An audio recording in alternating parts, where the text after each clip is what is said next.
absences. We'll get into the matchup. Starting on defense first is Beast Coast. On the top of your screen, you see the overall win rates of these teams. And yeah, TSM 1-5. Only 4 points to their name. It has been a very rough outing for them. They beat XSET, which is a bit of a surprise because XSET has been consistently one of the better teams so far in the North American League. But other than that, TSM have not fared very well. Their odds of going to the Charlotte Major are pretty much kaput at this point.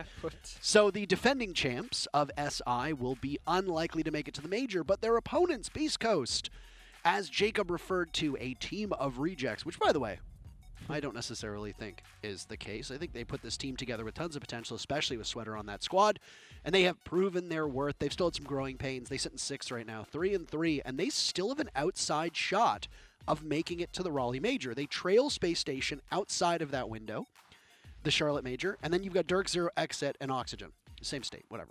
I was gonna say, as a Canadian, we're going back in time. As a Canadian, North Carolina is one big city. That's it to me. That's it to me. Mm-hmm. As a Danish the person, city of Canada. Canada is basically just America. That's how I see it from Denmark. So. Hold on one. Hold on there. Beast Coast still have a shot in terms of strength of schedule moving forward.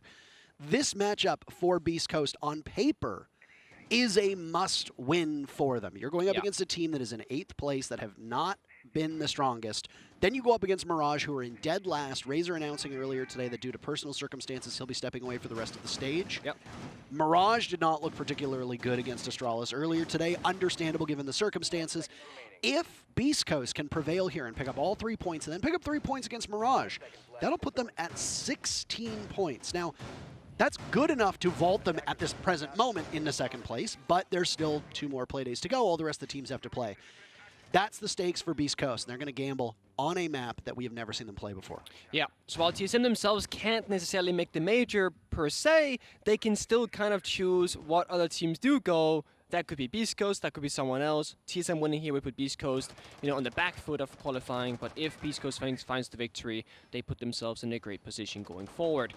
Some few things to note here. Operator bans went out. TSM banned the Thatcher and the Valkyrie. Beast Coast banned the Flores and the Mira. So one of the key operators that is left open and in play is the Maverick, which has been brought up on Chala. Normally when we see Maverick being banned on Skyscraper, it forces you to roam clear very extensively on the map, both vertically and horizontally. But with Maverick being open, you can actually just go directly onto the bomb site itself. And right now, that's why the Maverick can open that geisha wall while holding the jump outs around the windows. Because Skyscraper does have all these balconies, or terraces, whichever you want to call them, and you can threaten jump outs constantly on this map. Vertical C4s from down below on 1st floor going up into Geisha, for example, also very prevalent, which is why we see 2 C4s being brought out from BC, 1 on Sweater and 1 on Surface on the mute. Although he's not downstairs just yet, but Sweater, he is. He's roaming right now down by the bar, just outside of that pantry doorway, staring all the way over towards restaurant and now back towards barbecue. He's holding up on these 2 separate positions. Oh, there goes the Gemini skating right by. Sweater has not been spotted as far as we're aware. 90 seconds burned off of this clock. There's another drone behind him, and now the Mozzie will be seen. It's Surf to come to the rescue to allow him to get out of there safely. Yeah, but look, TSM with this direct attack, one of the downsides is that time is ticking down. You haven't gained almost any map control. And sure, you now have got some of 1st floor here inside of Kegs and Barbecue itself, but other than that, you don't have a lot to work with. Vertical nades, we know TSM are so good at using them. One of the main factors of their success at Invitationals was their ability to find 1 or 2 kills almost every single round using those grenades from below. But we see Beast Coast right now not really playing on soft destructible 4, they're playing in safe positions. In a meta that should really favor these attackers with attacker repick, Nick, it is a bit astonishing how poor TSM has been, even though attacking has been their stronger side. Still searching for the very first kill. 40 seconds left. You talked about those nades from below. It does not connect. Merc gets the very first pick onto Sweater as there's all of those Molotovs on the back stairs. An equalizer from Surf takes out Bolo. And now the entry point will come over towards those back stairs and the doorway around it. 2 kills for Beast Coast, effortlessly thwarting any push from TSM. Now Chala's down for the count. Gio with his new dye job down below inside a restaurant. 10 seconds to go in a 1v4. Beast Coast just need to sit pretty. Don't give up anything. You've still got 2 of those Shumikas, but Gio gets a kill as Anthony jumps out into a Claymore, but he'll just waste some time as Beast Coast don't bother to engage and let Gio twist in the wind. First round goes to Beast Coast here on Skyscraper. Also, one of the things about Skyscraper that I was a little bit worried from the side of Beast Coast is they have arguably a little bit of lack of discipline. And we saw it a little bit there in that 1 vs 4. Jumped out a window, got claymored, run outside, try to get the kill, etc. I'm sure the round is basically a won already. But the one way Beast Coast can lose these defensive rounds if they're moving too much, not having enough discipline to set up crossfires against TSM. TSM then gets opening kills like Merc got in that previous round. That's one of the easiest ways for TSM to kind of find 2 or 3 attacking rounds on this half. But Beast Coast also so good at being aggressive together and at the right time. And we will say statistically across every single region, this is a defender-sided map in that 55 to 60-ish% defender win rate, success rate. The only thing that's kind of weak on this map are those downstairs bomb sites. We see Karaoke and Office, the previous bombs, and the Curse bomb site. They are the #1 and #2 most played. Also #1 and #2 most successful defending bomb sites. So our eyes are really going to be looking at that tertiary bomb site, whether they're going to go master bedroom or whether Beast Coast will go into a barbecue restaurant and see if they can actually make the tertiary bomb site work for them. Otherwise, that's kind of where we expected him to get a free round, if you will. So even though it's been years since we saw Skyscraper at a top level, we go back to what was for a period of time the 2 most played bomb sites. Yeah. And then if people remember at the tail end of Skyscraper's lifespan, before it got reworked, the attackers or the defenders shifted down to that, what was it, the barbecue and kitchen defense, ended up becoming the secondary bomb site, which is now what is labeled this as our tertiary. So yeah. Very well pointed out. And for those of you that have not watched Skyscraper, it's been years since it was in competitive play. So it's been so long, actually. It's been eternity. I feel like it went out at, it was either the Raleigh Major or the Paris Major, one of the two. In 2018 for Paris or 2019 for Raleigh was the last time we saw it. It's been quite a long time. Remember Slash, I believe, is a man who has experience on Skyscraper. I believe he played the good old Monty Hipfire Revolver shenanigans back in the day. But yeah, very long time ago. Skyscraper was different. You're dating yourself with that one, Nick. Oh, I know. You really, really are. That's a grenade that gets tossed in. It looks like from below, doesn't hit anything. And it hit the mute jammer, Parker. There was a mute jammer there. My apologies. Or there's supposed to be, at least. Ooh. This Flores ban, by the way, is going to be a significant hindrance for the attackers, and I do wonder if it's tripping up TSM at all. Flores is an operator that they have brought into their arsenal on a number of occasions. They're going to need to find that soft destruction elsewhere. They find it in the sledge, but achieved his 0 for 2 as he's the first casualty here in round number 2. Nice pickup by Beast Coast to start off the round. Half of the time to go. And TSM right now outside on that balcony, waiting to push in through this double panel. They have a long line of sight towards Bar, towards Samurai, but there's nobody that is contesting them. Again, second round in a row that Beast Coast are being so patient. Yep, it's 2 rounds in a row again where TSM goes with this directional, like very direct attack with a little bit of verticality, but the nades aren't finding the kills, the guns aren't landing their shots either, and it's Slash who finds 2 kills in the middle of the bomb site. They've taken down a bit of martyrdom at play. Bolo's felled as well, and it's Chala in a 1v5. Yes, that's correct. Slash is downed, technically a 1v4. But he hasn't bled out just yet. There's still plenty of time. 40 seconds for TSM to get this. He'll collect the impactless kill onto Slash, at least for now. Looking longingly as he wanders into the bomb site, but he's hit by the distortive blast of a yokai, and then Trip finishes him off. It's 2-0 Beast Coast. Good beginning for TSM on that round. I mean, they got the jammers, they got the nade utility to destroy the castle barricades, they got first floor control, and then it really went south way. It was individual 1 versus 1 peaks from the breach in towards bomb site. Slash found 2 easy kills. The verticality, the grenades aren't really landing on the right marks. Sure, Slash got injured in the aftermath of what happened, but he got injured in a 1 versus 5 essentially. That is a little bit late, and it's not really going to have a massive effect. Now we see their tertiary bomb site choice here. They are going for this master bedroom, bathroom bomb site. Typically, we see people go barbecue, kitchen, so this is a bit different. Normally, what we expect here is that you extend up to the floor above, where you just defended off office, and then probably gonna extend a little bit over towards restaurant as well. Because Skyscraper is so beautiful in the sense that you can really play anywhere. This entire wall is opened up, Parker. Look at this. The entire wall on both sides, all 3 walls on the side, are completely destroyed from Tashanga, allowing very long lines of sight, I presume.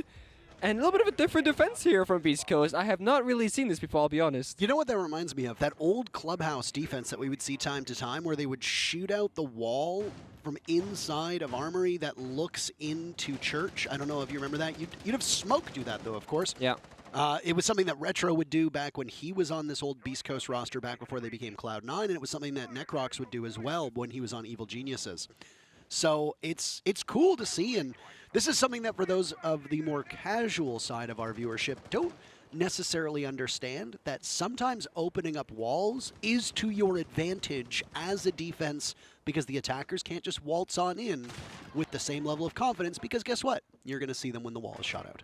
Yeah, I imagine the theory here is that you can't really hold the bomb site itself because of the soft destruction from above. So instead, you choose to hold it from very long lines of sight horizontally so that when the attackers approach the bomb site, when they try and do the vertical plays, you see Sweater now holding down this deep angle, you can then challenge them. So it's almost like a coastline situation where you're playing very far back, you're giving a lot of space to the attackers, but the issue now comes if you can't win your gunfights. The bomb site is very weak. There's no walls, there's nothing. All it takes is TSM to get in at the single moment, and then defenders have to play a retake, rushing back towards the bomb site and try and regain all the ground they previously gave up. Well, the bomb site, don't be fooled, is down below inside of bedroom, as we talked about before, but that same area where the bomb site was in the previous round, upstairs in office, that's the focal point for Beast Coast. They had two of the defenders playing over by one Dragon and one over by Drum.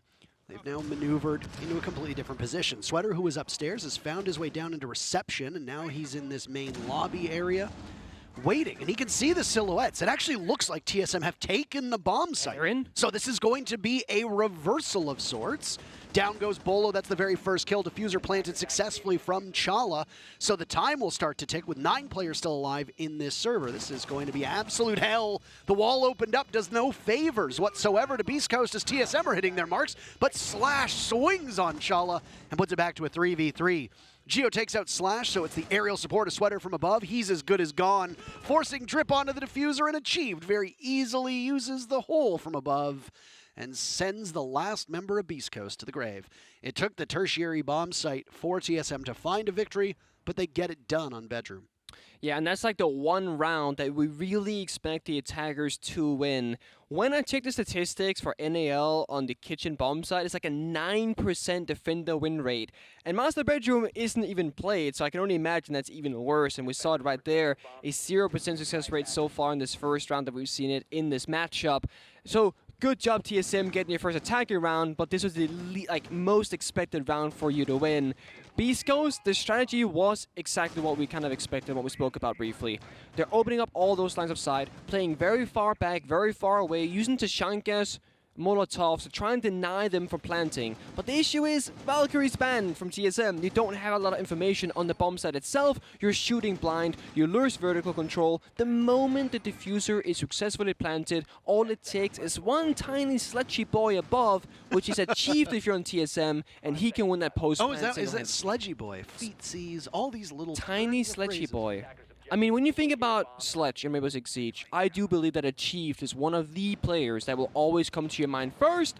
And Sweater, he might take someone off the board in just a second. It's someone sprinting in the spawn. It was actually Bolo himself, who has had a bit of a slow start, but he gets to survive this one and can play it out. It's 5 versus 5. Achieved's transformation has been really phenomenal. I'm not talking about him shaving off his hair and beard. I'm specifically referring to back in the days when they played on Accelerate Gaming. Oh boy. Way back. Achieved was like a 5 or 6 time Challenger League player, always struggled to get to the top, finally cracked in when that Accelerate roster won their relegation spot. And then eventually now they're on this TSM team. But he used to be known as a premier Buck player back when Buck had access to nades, and I remember his debut in Pro League at the time. I think it was Season 9 or Season 10, maybe even Season 11, I can't remember. Ooh. Well, he was something formidable. And they started banning Buck against him, and he started playing Sledge, and well, you're going to need a big round out of Achieved. Bolo is 0-4 as he's the first to fall now in round number 4.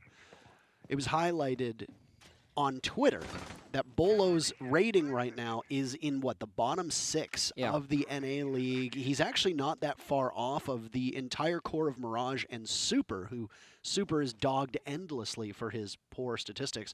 Bolo is typically good on attack, miserable on defense. So the fact that he's gone 4 rounds without any real impact in terms of ability or kills, not ideal for TSM. Not ideal, but we might just see maybe it swings around where Bolo starts showing up in reverse with defenses where he kind of gets to pop up and have a great time. But it is troublesome. When TSM doesn't find the openings, when Merc isn't popping off, finding those kills for TSM, that's when they struggle the most. But speak of the man shows himself right here in the round, and Merc finds that kill onto Sweater. And they're beating the drums of war as Sweater falls, and that is the first death for Beast Coast. So with a minute to go, and Drip sustaining some damage just seconds after losing his compatriot, this is going to get really messy between these teams. It is obviously a karaoke and T defense. Right now, TSM have control of Drum, and they want to continue to push in that direction. But Beast Coast are hunkered down inside of Geisha. They've still got control over by Dragon as well. And inside of the bomb site, they sit just waiting. Lots of utility to deny. 3 toxic canisters remaining from Slash's smoke. 10 of those Shumiko launchers still available from Anthony in terms of the Molotovs. So you've got time at your disposal.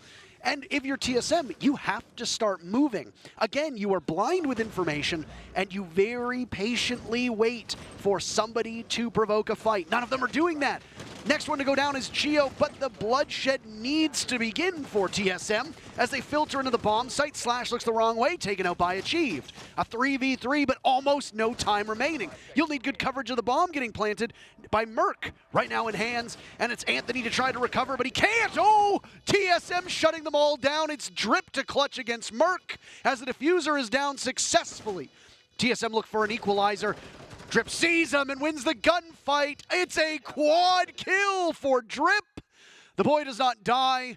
It's a spirited effort from TSM, but the round still goes in favor of Beast Coast. Dripper down, baby, and Beast Coast stays afloat. They're actually going to do it. And here we see the C4 from Sweater earlier on, taking down Bolo, really enabling Beast Coast to play the man advantage and abuse the fact that they had more people alive than TSM did. That, of course, was until Merc showed up middle of the round and find the first opening TSM really desperately needed. But there wasn't a ton of follow-up. It was almost a standstill, Parker. You said they don't have time, they don't have information, they have to just go in and get there, and they didn't really do that. There was a lot of hesitation, a lot of waiting around, trying to figure out, okay, what's our approach? Where exactly are we going to entry from? And while they got the entry, while they got a couple of kills, while they got the diffuser planted, they also lost most of their members in the process, leaving it down to just Merc in that 1 versus 1. And I don't think they had any information because Merc wasn't even really shooting back towards Drip. It was almost free pickings for Beast Coast.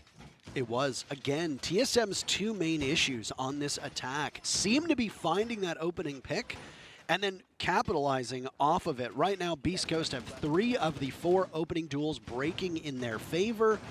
And yet, I watch what TSM does, and I saw this on Theme Park, and even though they played Theme Park a ton to very limited success, it certainly seemed from the eyeball test that they were getting more comfortable with their attacks. In regards to this Skyscraper gameplay, TSM are trying for those early picks from the windows, right? They think they have Beast Coast spotted somewhere on the map. They pin them down. Grenade goes out. Not working. Beast Coast roam is very fluid. We have to give them some credit for that.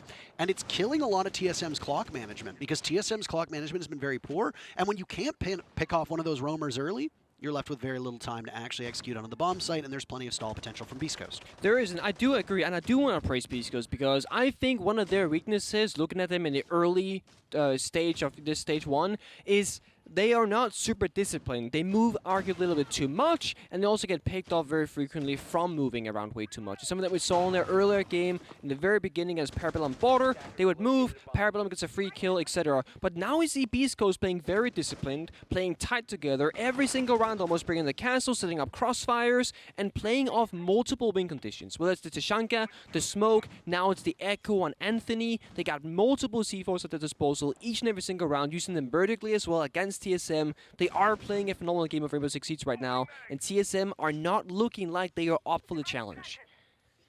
We're back over on the office bomb site, by the way, and things look to be relatively similar in terms of operator lineup. Beast Coast loving this echo so far. You pointed out that with Valkyrie being banned, Beast Coast needs some information on defense. Well, a bulletproof camera can do that. You've got 2 of them from both Jaeger and Castle being brought. And then you've got 2 yokai drones, which are not quite as easy to hide as before, but still are going to give you that information. TSM were very quick to take control of both Terrace and Drum. They've just kind of sat there and waited. Merc slowly taking up more space, but it's at a glacial pace right now. 1 minute to go. Anthony playing behind the bar. Down goes Bolo, 0-5. A drone scoots by, and Anthony could have a second kill for Beast Coast if Merc chooses the wrong gunfight. Look at this. They basically bunkered up on 2 sides of the map. One in Dragon, one on the Spark Disc. Anthony on an aggressive Echo with the 1.5x is holding down this area, and TSM cannot pick it apart whatsoever. Anthony knows that there's one trapped inside of Terrace, so he can continue to call. Merc goes down. There you go. It wasn't Anthony to get the kill. His voice lending it to Slash to pick it up. Slash getting taken out by a nade, but Drip answers back as, again, TSM not doing the best to manage this clock. Only 2 players remaining. They'll be vulnerable. The Echo decides to go for a brazen play, and Anthony gets punished for that. Chala trying to even the numbers down and gets ever so close, and now it's Drip to full. TSM at this same breach in the office are playing off each other so well, but Chala has a hope and a prayer, takes out Surf, and it's him versus Sweater. But one of the best entrants to the NAL coached, whether it be something like as simple as mental. You get into a funk and then it just stays in your head, and guess what? You become your own worst enemy. I don't know, but as much as he gets an insane amount of praise when he does so well, he also gets an incredible amount of condemnation from the fans when he does not perform up to snuff. Yeah. And if we are being frank, Bolo has had, statistically, his worst season yet, and is one of the worst statistically in this league. That is an unfortunate boat anchor for TSM, as we constantly refer to Bolo, Merc, and Achieved as the 3 tips of the spear. Well, one of those tips is awfully dull right now, and you got to sharpen it at some point. I don't think the timeout is going to fix that, but Beast Coast have already taken the first half. If you're TSM, you ride out this 6th round, try your best, and then ideally your sights are set on when you move to defense. Yeah, and I mean, now we see one of the staples of TSM, the staples of Merc, the Nook coming out. Something you can kind of play more solo, play more isolated, and try and find openings for your team. You can also play together, of course. You do have those frag grenades you can use at your disposal. And I always think, from my side, the very most difficult kill to get in the entire game is the first kill. Once you get the first kill, you can kind of go, oh my god, I'm not going to drop a donut. We're in the server. We're activated. Like, all that pressure honestly goes out the window. So I do believe that there's a very big chance right now for Bolo to get activated, get a kill in this round, start the defensive side saying, okay, now we're going, now we're activated, now we're feeling good. It's a defender-sided map. Going 2-4 on the attacking side for TSM isn't statistically terrible by any means. It's very average. And that's all you really need if you're TSM right now. An average game where you go close, you go toe-to-toe, and then you just need 1 or 2 rounds to go in your favor, and all of a sudden, you find yourself on the winning side of this match. It's the same similar attack. It's very direct. They want to take top floor, they want to clear the vertical, attack the bomb site. Remember, it's a master bedroom, bathroom bomb site like before. And Beast Coast are using the same approach as last time, but with the echo, with that information, with a bulletproof camera. No Tashanka, no smoke, so very little bomb site deny. I'm not entirely sure what Beast Coast wants to do this round, but Drip, he shows us the cards, and it's Bolo once again, who unfortunately finds that vertical C4 at his feet. The same C4 in almost the same spot as before. Oh, Beast Coast reading TSM like a book. Bolo 0-6 in the first half. You got to feel for somebody like that. Chala narrowly dances with death there and misses out on an opportunity to be taken down. Slash punish from above. Chala has a bit of a grudge match with these Beast Coast players who are so eager to take his life. That's Achieved to take some damage now. Slowly the HPs of TSM being whittled away. 2 minutes have flown by in this round, and now it's Sweater and Chala to battle to the death. Sweater getting away. Remember, the last time they took this bomb site, TSM had full control. Beast Coast had to try to retake. It was not successful. This was the only site that TSM has won on so far. Beast Coast have made some small changes, and they don't want a situation where they forfeit control of the bomb site as well. That's a nice kill from Merc on the Surf. Chala down for the count. It puts us into a 3v3 with Sweater on very limited HP. But look at these angles. Anthony's got one through the floor. Drip takes out Merc. Chala's been picked back up, but he's still very, very weak. Diffuser going down. Geo to cover with the F2 in hand. He could very easily pick up a double here. Geo, you could very easily pick up a double, but he goes 0 for 2. Achieve taken out, and Geo fails on the plant. Drip a triple kill, and Sweater finishes it off. Good Lord, Beast Coast. They just have everything going for them right now. Drip seems excited in the first half. 5-1 for the team in teal. The entire strat from Beast Coast there was a vertical approach. They had yokais in this ceiling that spotted out both of those C4s that were tossed out. One killed Bolo, one almost injured Chala. And that's pretty much all Beast Coast had in their pocket to work with. And then they had to retake the bomb site once again, but this time they did so successfully. Bolo doesn't get his first kill, TSM doesn't get their second round. We're side-swapping 1 and 5, which is unfortunately very difficult. Sure, you might say 1 round is not a huge deal. Being 1 and 5 or 2 and 4, same. But the thing is, if you mess up now once as TSM, or if Beast Coast they manage to clutch a single round, we're talking match point and no more regulation on the menu. You have to go OT if you're TSM. You gotta go so many rounds back to back. And we had that community vote. You see it on screen. Who will not win today? Team So Mid or Least Coast? Let me see. Give me the numbers. Yeah, you think the TSM's not going to win. So far, so good. Beast Coast are 2 rounds away from putting an exclamation point on this matchup. And oh my, how the mighty have fallen. With a loss here, TSM are effectively eliminated from making it to Charlotte, which means no trip to North Carolina for this team. If you recall, when they had just become TSM back at the Raleigh Major, same state, they tussled against which team was it again in the quarterfinals? I think it was G2 So Good Esports. And which team prevailed in that matchup, Nick? G2 So Good Esports. There you go. So for TSM, there were some magic in North Carolina. This time around, no magic to be had again because TSM's major shot is effectively over if they do not prevail on Beast Coast. Again, this outside run from Beast Coast, very possible. We'll set the stage for you. A victory here means that their next matchup is against Mirage. Mirage not looking like the most formidable team, though there were some surprises in their matchup earlier against Astralis. If that is a win for Beast Coast, that means that their major chances hinge on 2 things. Number 1, other teams who are currently in the major run losing at the right times, and Beast Coast's fateful 9th Playday is against Astralis, who at that point might have already clinched a major spot. And if that's the case, that could be an easy win for Beast Coast, and Mirage and Astralis won't be able to stop them. Anyway, round number 7, and it's not a C4 this time, but the first pick goes to Beast Coast, as that's a nicely tossed nade. Sweater picks up 2 kills. TSM folding like cheap paper cranes right now.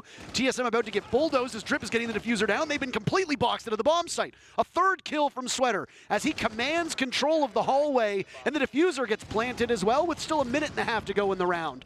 Drip is taken out by Bolo. Sweater has an ace potential with 2 more kills, but Anthony says, no, I'm going to take one of them. It leaves Bolo in a 1v4 who picks up 2 kills, but are these impactless? 3 more to be found. Diffuser almost at the halfway point. He's at the top of these main stairs. He's got a line of sight to the window inside of Karaoke. He doesn't know if somebody's inside a T, but he's going to go in anyway. Fearless right now. He's shown flashes of brilliance before, but it has not been his game this time around, and it won't be this round either. Slash, the most tenured player on Beast Coast, propels the team to match point. And there it is. That's the match point we spoke about. 1 mistake or 1 round from Beast Coast, and then TSM have everything working against them. And had you shown me this game, before the season started, but flip the names around, I would have been like, wow, TSM, they're pretty good at Skyscraper. But the issue is, the names have not been flipped. This is, in fact, a Beast Coast that is looking oh so good at Skyscraper. Exactly. Go back to the week that the Beast Coast roster was announced. Yeah. We are hot off of the heels of TSM plowing through SI, demolishing Empire, and winning the World Championship. And you say, okay, Beast Coast and TSM are going to play each other. It's going to be 6-1 in round number 7. At the end of round number 7, who is it? You're going to say, every person who follows this pro scene is going to say, yeah, it's TSM. Yeah, obviously. And you'd be wrong. Yeah, and you'd be wrong. But this is what we've seen so far this season. I think Attacker Repick and the shake-up to the meta, introducing 3 new maps, quote-unquote new, because theme park is obviously not new. Border and Skyscraper are also not new, but they've been reworked. To some teams, they're new. Absolutely. Yeah. But to suggest that, things are the same after attacker repick is instituted, Thorn is opened up as an operator. We've still seen some tinkering with secondary gadgets. Heroic, the former Kavana roster, first team to qualify for Charlotte. That's a bit of a surprise in EU. You've got W7M, Big who are surprise. absolutely slaughtering Brazil right now, who came out of nowhere for most people. You've got some of the old favorites performing so poorly. There's been a massive shakeup to this meta, and it has made the state of pro play very unpredictable, but also very exciting, unless you're a TSM fan, in which case you are not having any fun whatsoever in this 6-1 lopsided beating that Beast Coast is giving to them. I do want to say, in favor of TSM, the curse of winning invitationals or making it far into a tournament is you get less time off afterwards, right? Imagine you're TSM, the alternate players. You win invitationals, you go home, content shoots, videos, you talk about the game, you review your footage. You don't get a ton of time to prepare for attacker repick, the new map pool, and every other team in the world, especially North American teams, they want to beat TSM more than any other team in the world right now because they're the best. If you beat TSM, you get some credit. Absolutely. I know that we're in North America, so somebody like Tom Brady, who just retired and then unretired, he's played something like, what was it? It was like 3 extra seasons of American football because of how deep the Patriots and then the Buccaneers have made runs in the postseason. There's a first pick by Slash, again, Beast Coast. Finding the scoreboard first, TSM have failed miserably to keep up with this Beast Coast roster in terms of opening picks. Bolo being hunted down now. There's a nade that sails on by. He's got Merc side by side. Adrenal Surge goes out from Beast Coast, gives everybody a bit of HP except for Slash, who's still a little bit below 100. It's a nice first pick for Beast Coast with just about half of the round left. The great thing with TSM is that the drones are no, but it's pending on site. Where's the cover? Again, Beast Coast are in there. Still over a minute to go. Sweater gets taken down by Merc, but the numbers not favoring them now. TSM hitting their strides, hitting their marks. Bolo picks up a kill a second for Merc. Diffuser down, 35 seconds left, and Anthony and Surf are the 2 players to clutch out. The last standing member of this squad is Anthony from before. Surf, though, extra promising, and now he's going to need to clutch out, but he gets toyed on Repel as Geo and Merc find the final 2 kills. TSM, a brilliant retake. It was a nice entry from Beast Coast to fly under the radar of TSM, but TSM had the retake covered, and they get the round. Great read from Beast Coast. The one thing they didn't have was information or drones. Right before that plant went down, we saw Bolo upstairs inside of the tea room. And in that moment, Beast Coast only had 1 single drone left alive in the round. They went for the bomb site, they started planting, they got the diffuser down. The issue for Beast Coast is the post plant. The positions that they can be to cover the diffuser once it's successfully planted weren't great. The window repel where Ayana was, you cannot see the diffuser itself. Last player was alone inside the building, couldn't find anything either on that kitchen window where they had to jump in the building. So the downside of planting there is unfortunately because you didn't have map control, you didn't have vertical control, you couldn't cover it. Now we're seeing TSM continuing this trend of the tertiary bomb sites having a preference because they went karaoke, into kitchen, into master bedroom, which is a very different approach than any other team who's played Skyscraper so far. And it's early days, but so far it's working. Maybe, having an approach that kind of throws Beast Coast off their game might be the way to a couple of rounds. Then you start building momentum. Players are starting to find kills. Bolo 3 and 7 now, finding some stuff going for himself. And then, just then maybe, you can take it all the way to OT if you're TSM. And then we start from scratch again with 3 rounds in overtime. That was also the very first barbecue defense that we saw, Nick. It was. The very first kitchen barbecue. So now they'll go down to what you referred to as the tertiary bomb site before, which is that bedroom, bathroom bomb site on the first floor. Arguably got the most changes of all of the bomb sites during Skyscraper's rework, completely changing the function and feel, extending the wall inside a bathroom, changing the way the closet worked, changing the way that the front lobby works, the main set of stairs leading up to office, lobby stairs as they're called. A lot of changes here, and it'll be good to see how the pros play it out over the course of this stage and next. Geo had an impact in his pocket there. I am curious if he could have thrown that out through those Maverick holes and denied those Selma charges from exploding, but maybe Geo has a different plan with that single impact. Could be used in the roam, vertical play, a retake, etc. So many options on Skyscraper, all these soft walls and soft floor destruction, just like we see the grenades and the C4s being used.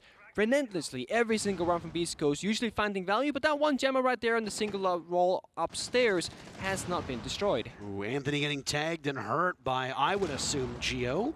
Now it's Merc to fall to Surf. Beast Coast again get that opening pick. It prompts Bolo off of the hold that he had upstairs. Down he goes. A second kill from Surf. Obviously not liking that his round was cut short watching the diffuser previously. It puts Beast Coast in a very powerful 3v5 that becomes a 2v5. Surf is just killing every damn person, and now Anthony does it too. A flawless end to this match as it's over in the blink of an eye. Beast Coast crushes the defending world champions 7-2. Yep, that's a Beast Coast victory right there if I've ever seen one. And TSM, they keep trying to go to new maps, and I will respect them for it. Long term, this might pay off, but right now, it is